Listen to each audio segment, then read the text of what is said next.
La primera vez que vi la casa, el silencio fue lo que más me llamó la atención. No era un silencio normal, de esos que se escuchan en el campo al caer la noche. Era un silencio denso, pesado, como si el aire se hubiera detenido para no despertar algo que dormía dentro. La casa se alzaba al final de un camino de tierra, rodeada de árboles viejos y retorcidos. Sus ramas parecían dedos huesudos señalando el cielo, y el viento las hacía crujir como si se quejaran de su propia existencia. Nadie en el pueblo quería hablar de aquel lugar. Cuando pregunté, bajaban la voz, desviaban la mirada o simplemente decían, no vayas ahí. Pero yo fui. Había heredado la casa de un tío lejano al que apenas recordaba. Un hombre solitario, según decían, que se había mudado allí años atrás y del que nadie volvió a saber demasiado. La carta del notario fue breve, casi impersonal, pero lo suficiente para despertar mi curiosidad. Una casa de campo, vieja, aislada, y mía. Llegué al atardecer. El sol se escondía tras las colinas y proyectaba sombras alargadas que parecían moverse por sí solas. Cuando aparqué el coche, tuve la extraña sensación de estar siendo observado. No vi a nadie, pero lo sentí con una claridad inquietante. La puerta principal estaba entreabierta.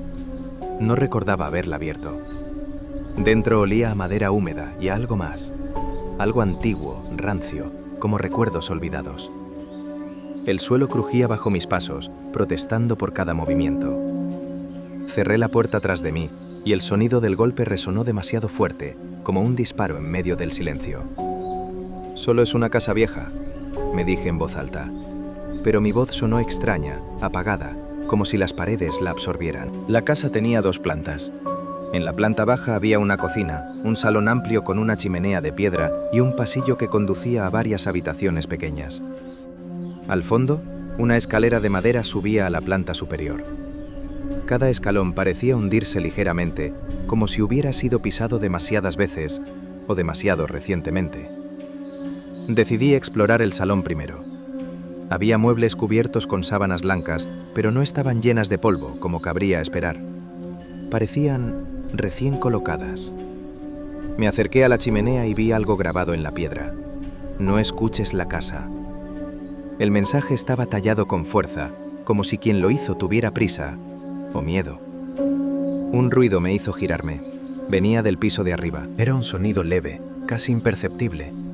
Pasos. Lentos. Arrastrados. Me quedé quieto, conteniendo la respiración. Los pasos se detuvieron justo encima de mí. ¿Hola?, pregunté, sintiéndome estúpido al hacerlo. No hubo respuesta. Subí las escaleras con cautela.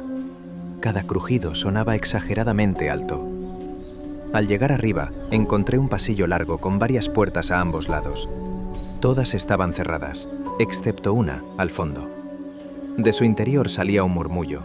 No eran palabras claras, sino susurros superpuestos, como si varias voces hablaran al mismo tiempo.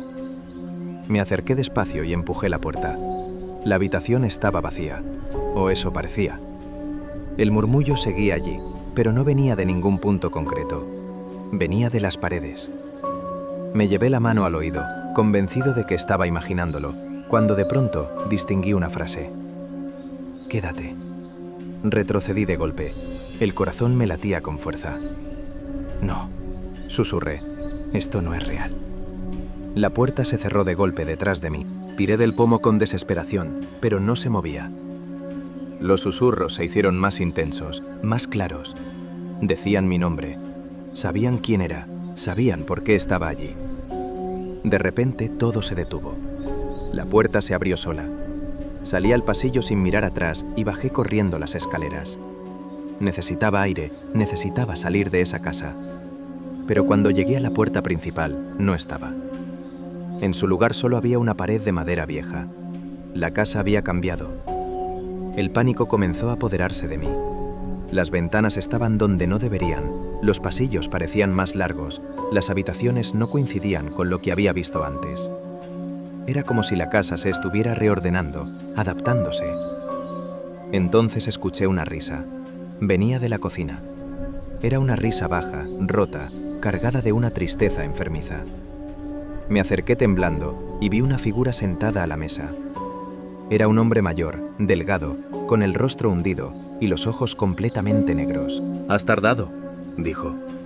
Lo reconocí por las fotos que había visto en un viejo álbum del coche. Era mi tío. «Tú... estás muerto», balbuceé. Sonrió de una forma antinatural. «Aquí no», respondió. «Aquí nadie se va del todo». Me explicó con voz tranquila que la casa estaba viva, que se alimentaba de las personas que se quedaban solas en ella, de sus recuerdos, de sus culpas, de su miedo. Él había intentado irse, pero la casa no se lo permitió. «Ahora te ha elegido a ti», dijo. Las paredes comenzaron a susurrar de nuevo. Intenté huir, pero cada puerta me llevaba a una habitación distinta, cada vez más oscura, más estrecha. Vi sombras moverse sin cuerpo, manos salir de las paredes, rostros formarse en la madera. La casa me hablaba, me recordaba cosas que había olvidado, errores, personas a las que había fallado, miedos que creía superados. Cada palabra me debilitaba un poco más. Finalmente llegué a una habitación sin ventanas. En el centro había una silla. «Siéntate», susurró la casa. Comprendí entonces la verdad. La casa no necesitaba cadenas ni cerraduras. Necesitaba que aceptaras quedarte, que dejaras de luchar. Me senté. El silencio volvió a llenar el lugar. Un silencio cómodo, casi cálido. Sentí cómo la casa me envolvía, cómo mis pensamientos se volvían lentos.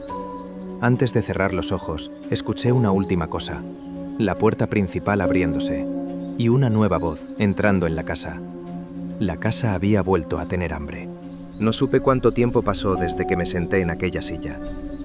En la casa el tiempo no se mide como fuera.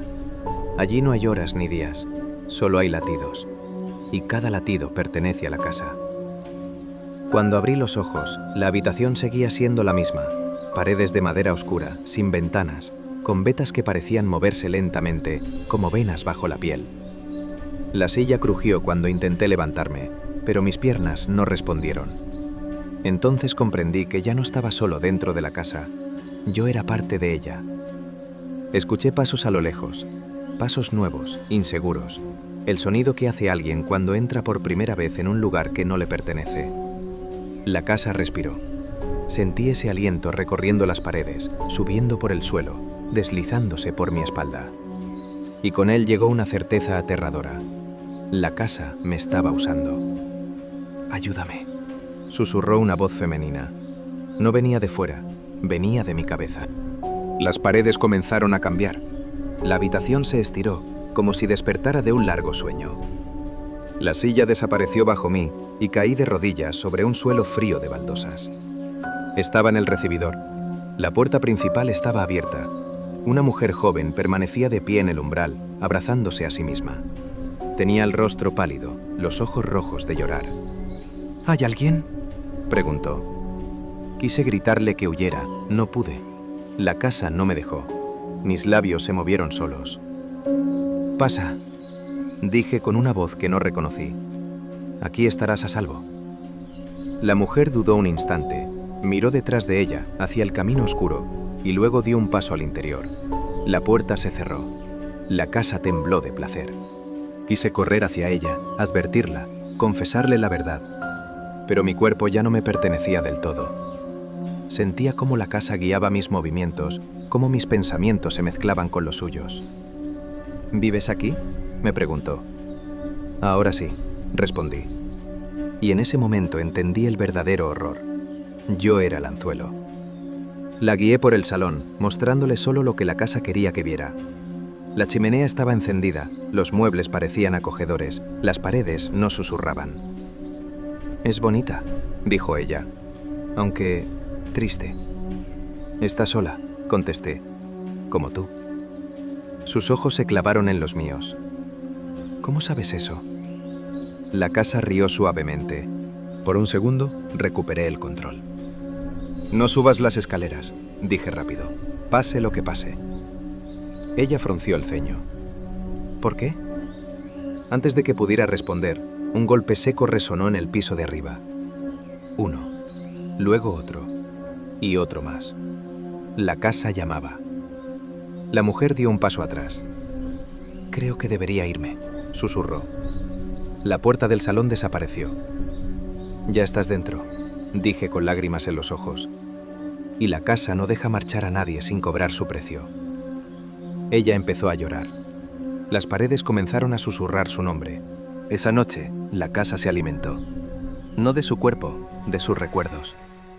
Vi su infancia reflejada en los cristales, su primer amor marcado en la madera del suelo, su mayor miedo grabado en el techo como una sombra viva. La casa bebía de ella lentamente, saboreando cada emoción. Y yo lo sentía todo, cada grito, cada súplica, cada fragmento de su alma arrancado. Cuando terminó, la mujer seguía respirando, pero ya no era la misma. Sus ojos estaban vacíos, su voz era un eco. «¿Puedo sentarme?», preguntó. La silla apareció frente a ella, otra más. Los días siguientes, si es que se les puede llamar así, comenzaron a repetirse. Personas distintas, mismas preguntas, mismo final. La casa crecía. Nuevas habitaciones aparecían donde antes no había nada. Pasillos imposibles, escaleras que subían y bajaban al mismo tiempo. En el sótano escuché voces antiguas, algunas tan viejas que ya no hablaban ningún idioma humano. «¿Cuántos somos?», pregunté una vez. La casa respondió mostrando los rostros en las paredes. «Cientos». Una noche algo cambió. El viento trajo un olor distinto. No era miedo, era rabia. Un hombre entró en la casa sin dudar. No pidió permiso, no mostró temor. «Sé lo que eres», dijo mirando las paredes, «y vengo a quemarte». La casa guardó silencio, por primera vez. Sentí esperanza, pero la casa también la sintió. Las puertas se cerraron, las ventanas desaparecieron, el suelo se abrió bajo sus pies. Lo observé luchar, gritar, resistirse. La casa no se alimentó de su miedo, se alimentó de su desafío. Cuando terminó, incluso yo supe que ya no quedaba salvación. Ahora escribo esto sin saber quién lo leerá. Tal vez tú, tal vez alguien que, dentro de poco, encuentre una casa de campo al final de un camino de tierra. Si llegas a verla, no escuches la casa, no aceptes su silencio. Y sobre todo, si oyes tu nombre en las paredes, ya es demasiado tarde. La casa sigue allí, esperando. La casa no duerme. Aprendí eso después de lo ocurrido con el hombre que quiso quemarla. Cuando su rabia fue devorada y su desafío reducido a un eco más en las paredes, pensé que la casa volvería a su rutina, atraer, encerrar, alimentarse. Pero algo había cambiado. La casa estaba alerta. Yo también. Empecé a notar grietas que no estaban antes, no en la madera ni en la piedra, sino en la forma en que la casa pensaba. Porque sí, la casa piensa. Lo hace despacio, como un animal antiguo, pero cada decisión está cargada de intención. «¿Tienes miedo?», le dije una vez. Las paredes crujieron. No lo negó. Esa noche la casa me mostró su origen. El suelo del salón se abrió como una herida vieja y me dejó caer a un lugar que no figuraba en ningún plano. Una estancia circular excavada en tierra viva. En el centro, un pozo. No había agua. Había voces. Miles. «Aquí empezó todo», susurró la casa usando mi propia voz. Antes de tener forma, antes de tener hambre. Vi imágenes grabadas en la oscuridad. Una familia aislada, generaciones atrás, construyendo la casa sobre aquel pozo. Gente desesperada, enferma, hambrienta. Rezaron, y algo respondió. Volví al pueblo. Nadie se sorprendió de verme. Para ellos yo nunca me había ido. Les hablé de la casa como si fuera un refugio, un lugar barato, ideal para desconectar. Algunos me escucharon, otros sonrieron, 3 aceptaron ir. Cuando regresamos, la casa estaba hermosa. Pintura nueva que nunca se había aplicado. Flores donde antes solo había tierra muerta. Hasta el aire parecía limpio. «Es perfecta», dijo uno de ellos. La casa tembló, complacida. Esa noche, mientras dormían, la casa me llamó al pozo. «Aún no», le supliqué. «Déjales tiempo». «El tiempo es hambre», respondió. Y comprendí que la casa ya no solo se alimentaba de miedo, ahora quería devoción. Uno de ellos despertó gritando. Soñó con la casa antes de conocerla. Soñó con mi nombre escrito en el techo de su infancia. La casa se había adelantado. «¿Qué es este lugar?», me preguntó temblando. No mentí. Es tarde para eso. Cuando todo terminó, no quedaron 3. Quedó algo peor. Uno se quedó conmigo. No porque la casa lo obligara, sino porque no sabía vivir fuera. «Esto no acaba aquí», me dijo una noche. «La casa quiere más casas». Sentí el terror más puro, porque era verdad. La casa estaba aprendiendo a expandirse. Empezaron los sueños compartidos. Personas en ciudades lejanas soñando con la misma casa de campo, dibujándola sin haberla visto, buscándola. La casa ya no esperaba, llamaba. Ahora hay habitaciones que no están en este mundo. Puertas que se abren en edificios, en hospitales, en casas ajenas. La casa se está desbordando, y yo sigo siendo su voz. Si has leído esto hasta aquí, necesito que hagas algo. No busques la casa, no hables de ella, no compartas su nombre, porque al leerlo, la casa ya sabe que existes y está aprendiendo el camino. La casa no termina, se multiplica.